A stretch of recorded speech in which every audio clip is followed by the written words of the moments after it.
الرحمن علم القرآن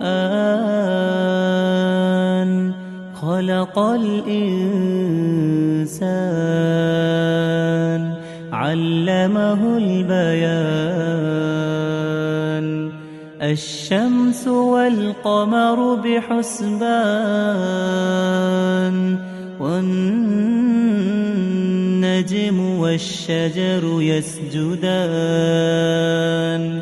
والسماء رفعها ووضع الميزان ألا تطغوا في الميزان وأقيموا الوزن بالقسط ولا تخسروا الميزان